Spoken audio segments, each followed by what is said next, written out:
former le citoyen, alors là c'est tout un programme, hein.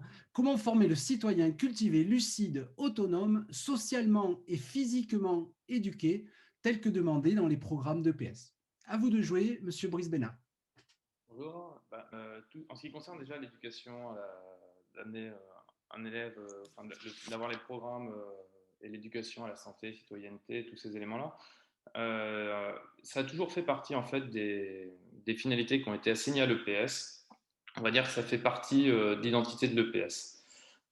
Si on veut pouvoir enseigner ces grandes finalités, qui est de former un élève cultivé, lucide, autonome, socialement éduqué, l'idée, c'est toujours d'avoir une approche qui va être par la complexité et de toujours se dire, en fait, l'EPS, elle va pouvoir répondre à ces finalités-là en étant à deux niveaux. Le premier niveau, c'est déjà spécifiquement en tant qu'enseignant d'EPS et à travers l'EPS, déjà, c'est proposer une EPS qui va être cohérente, c'est-à-dire qu'elle répond au contexte de son établissement et aux besoins des élèves. C'est aussi une EPS qui va devoir être équilibrée, c'est-à-dire que l'offre de formation qui va être proposée aux élèves, elle va correspondre à l'ensemble des éléments du programme et en même temps, elle va permettre à l'élève de vivre différentes expériences. Le troisième point sur le plan spécifique qui va permettre de contribuer et viser ces différentes finalités, c'est aussi d'avoir une EPS qui est complète et donc qui vise l'ensemble des éléments du programme. C'est pour ça qu'il va être important de viser vraiment ces trois points. Et le deuxième niveau, c'est d'articuler cette dimension spécifique avec une dimension qui va être toujours transversale. Euh, L'EPS seul et un enseignant seul en tant que tel, il va apporter des choses à l'élève, mais ça ne va pas être suffisant, il n'y aura pas assez. Donc l'idée, c'est de toujours pouvoir intégrer son action dans une approche transversale et d'opérationnaliser au final des éléments, on va dire, macro au sein d'un élément très contextualisé. Donc concrètement, ça veut dire que lorsqu'on est dans un établissement, et c'est souvent l'un des points qu'on prend notamment lorsqu'on va voir des enseignants, c'est de réussir à recadrer dans quel cadre se fait l'intervention. L'idée, c'est de se dire, ce qui doit guider, c'est de se demander ce que doit être l'élève lorsqu'il est sorti de son établissement et ainsi de pouvoir structurer son action. Et que toute action doit répondre au final, que ce soit les projets pédagogiques, les séances, les leçons, les situations doivent répondre à la mise en œuvre de la politique de l'établissement. Donc concrètement, ça veut dire que pour un enseignant, alors je vais prendre l'exemple d'un enseignant de PS, à partir du moment où on a déterminé les éléments qui sont contractualisés au niveau de l'établissement, donc c'est-à-dire les objectifs de l'établissement et donc la politique de l'établissement, en quoi le projet pédagogique de la discipline, donc là de l'EPS, contribue à la mise en œuvre de la politique établissement. Concrètement, ça veut dire que lorsqu'on a un établissement scolaire, la question à se poser, c'est quel élève on veut à la fin du parcours de formation, à la fin du cursus, qu'est-ce qu'on veut comme élève et du coup, comment ça se décline au sein de ma discipline. Donc concrètement, en EPS, qu'est-ce que c'est un élève qui sera physiquement éduqué si je suis au collège en fin de troisième et du coup, quelle progressivité on va mettre entre la sixième, la cinquième, la quatrième et la troisième. Et donc cette sensibilisation au niveau des enseignants à toujours se mettre dans cette dimension-là, ça les amène bien à avoir à la fois en EPS spécifiquement, à chaque fois que j'agis, dans chaque situation, je dois pouvoir retrouver la politique d'établissement. Ainsi, si on vise un élève éduqué sur le plan de la santé, ça veut dire qu'au niveau de l'EPS, il faut que dans chaque situation, il y ait eu des éléments qui se mettent en lien avec la santé et qu'on ait permis à l'élève surtout de les mettre en œuvre. C'est-à-dire que chaque activité personnelle doit être au service du supérieur, en fait. Au final, c'est-à-dire que si je prends un exemple, par exemple, on voit souvent dans les éléments de contractualisation au niveau des établissements la volonté d'améliorer le climat scolaire. Cette volonté d'améliorer ce climat scolaire, elle n'est pas spécifique à l'EPS, elle va être partagée avec tout le monde. Et l'idée, c'est de se dire, par exemple, comment un enseignant, à travers son enseignement en EPS, va pouvoir contribuer à cette amélioration du climat scolaire. Et là, il va falloir qu'il s'appuie sur ce qui existe déjà. Donc, par exemple, on peut avoir comme exemple de pratique le développement du climat scolaire à travers le développement des compétences psychosociales. On a vu tout à l'heure que c'était un des éléments qui était important dans l'éducation à la santé. Et donc, on peut avoir, à travers un EPI, par exemple, entre le français et le PS, un travail sur le champ d'apprentissage 3, par exemple, où on va prendre de la danse, de la gymnastique, et où l'idée, ça va être de s'appuyer sur un travail qui serait fait en français autour du conte, donc du langage écrit, et mis en œuvre en EPS à travers du langage corporel pour toujours travailler sur le conte et travailler sur cette dimension de dynamique de groupe et de la relation qu'on va amener entre les élèves. Et donc là, on va avoir des moyens qui vont répondre à une axiologie. Et c'est souvent, en fait, l'élément qui pêche un petit peu dans la réflexion. C'est souvent qu'on rentre par les moyens, donc qu'est-ce que je fais? Mais on pense rarement sur pourquoi je veux le faire. Et donc là, l'idée, c'est vraiment d'inverser, c'est de structurer son action et d'avoir les pratiques qui vont permettre de le faire. Ça veut dire qu'au niveau des enseignants, et je veux dire même au niveau d'un établissement, ce qu'il faut, c'est toujours se dire qu'on travaille à plusieurs. On n'est jamais isolé, on va falloir toujours être à plusieurs, et qu'on s'appuie sur un collectif qui est au service de l'élève. Que ce soit l'enseignant, que ce soit le chef d'établissement, que ce soit l'inspection, on a un ensemble d'acteurs avec des champs de compétences qui sont différents, mais qui sont au service de l'élève. Et l'idée, c'est toujours d'amener, si on parle de l'éducation à la santé, bah, comment je vais amener l'élève à pouvoir être éduqué à sa santé, c'est-à-dire avoir les connaissances et ensuite construire les compétences, c'est-à-dire les mettre en œuvre. On est vraiment sur des éléments qui vont être pratiques. Ça veut dire qu'au niveau de son action, il va falloir à chaque fois être capable de structurer son action entre le discours, les actes et les dispositifs. Le discours sur la santé, ça va renvoyer notamment à l'ensemble des discours qu'on va avoir, et on a vu que ce n'est pas suffisant. C'est-à-dire qu'on ne peut pas juste avoir un discours moralisateur en disant il ne faut pas fumer, ce n'est pas bon pour le corps.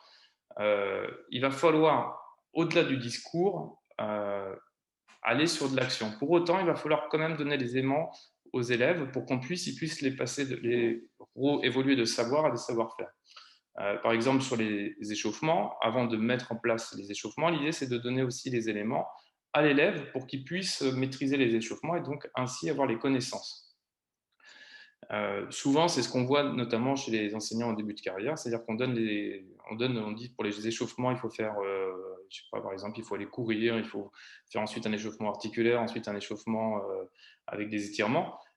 Cette partie-là, en fait, on amène l'élève à faire, mais ce n'est pas pour autant qu'on va l'éduquer à la santé. Derrière, l'idée, ça va être d'agir et c'est permettre à l'élève notamment de s'approprier ces différents éléments.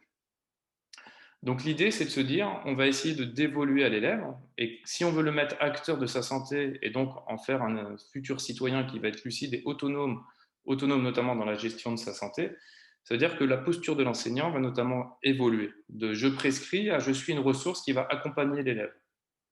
Pour accompagner l'élève, ça va amener derrière à revoir notamment la façon dont on peut faire le cours. Et plutôt que d'avoir un cours qui prescrit ou que l'élève suit, c'est un cours où l'élève va devenir essentiellement un acteur. Un acteur, ça veut dire qu'on lui a donné les éléments avant, et nous, c'est sûr qu'au niveau de l'inspection, on invite les enseignants à aller dans cette dynamique-là, à avoir le cours qui est vraiment un lieu de travail pratique pour l'élève, où on amène l'élève à faire. Peut-être que l'élève peut se tromper, et ça, c'est pas grave, parce qu'il se sera trompé dans un contexte. C'est ce qui aussi va permettre d'ancrer les connaissances.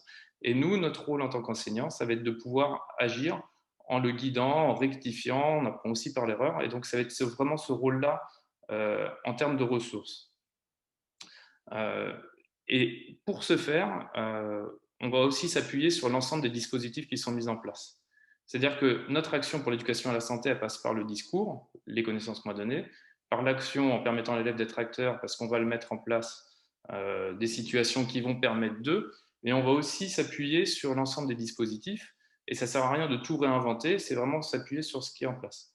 Par exemple, on a vu tout à l'heure qu'on pouvait parler des enseignements pratiques interdisciplinaires, et ces éléments-là, c'est des dispositifs qui sont très importants, puisque l'objectif, si on aborde la santé comme étant une compétence, l'objectif, c'est c'est effectivement de travailler dans une discipline en tant que telle, mais c'est surtout que ce puisse être réutilisé ultérieurement.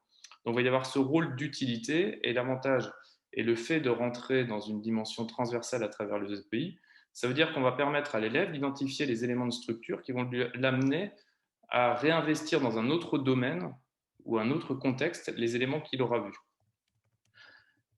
Pour ça, il va falloir donc utiliser par exemple les EPI, mais aussi structurer toute son action, et on l'a vu que l'action peut se structurer uniquement à une échelle macro au niveau d'établissement, c'est-à-dire sur vraiment un plan large.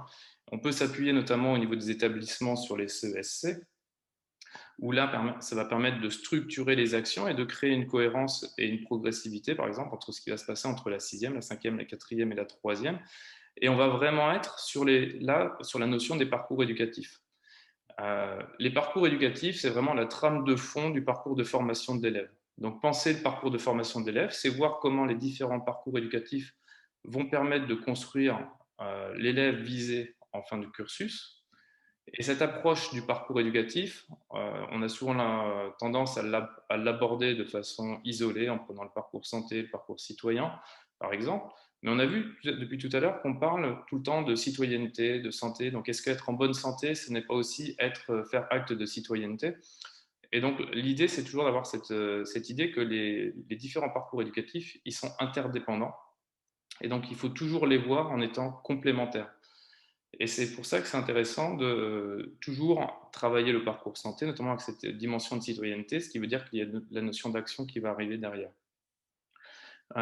Se mettre sur le dispositif en place pour éduquer à la santé, si on a vu que ça passait aussi par des connaissances, ça veut dire que l'une des premières qualités que doit avoir l'enseignant, c'est aussi d'être curieux et de chercher toujours à mettre à jour ses connaissances. Donc là, c'est pour ça que l'action déjà qu'ont tous les enseignants et tous les futurs enseignants qui participent aujourd'hui à ce webinaire, elle est très positive puisqu'on est dans la bonne démarche de réflexivité en se disant mais comment je peux faire de partager aussi les expériences pour pouvoir avoir des idées et pouvoir mettre en œuvre.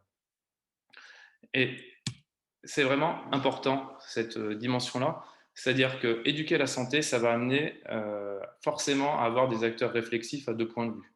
Le premier acteur, ça va être l'enseignant qui doit être réflexif entre ce que je veux faire et ce que j'arrive à le faire, et toujours de se demander si est-ce que je suis efficace quand je le fais. C'est-à-dire est-ce que je permets réellement à l'élève d'être un acteur de sa santé et comment je peux encore davantage dévoluer à l'élève pour qu'il puisse faire. Ça va passer souvent en passant de l'élève vu comme une personne, c'est-à-dire vu comme quelqu'un de générique, à l'élève appréhendé en termes d'individu, avec un ensemble de ressources qui vont être plurielles. Et c'est là où on va vraiment pouvoir rentrer dans l'approche par la compétence. C'est-à-dire qu'on va amener l'élève à être capable de gérer lui-même ces différentes ressources pour pouvoir être en bonne santé. À partir du moment où on va pouvoir faire confiance à l'élève, on va pouvoir le guider pour l'amener à individualiser, donc différencier. Et c'est là où ça va vraiment être le point de bascule qui vient notamment avec l'expérience, hein, c'est des enseignants qui prescrivent, qui font des élèves génériques, à des enseignants qui vont être capables de pouvoir vraiment différencier le comment je vais permettre à chaque élève de s'y retrouver.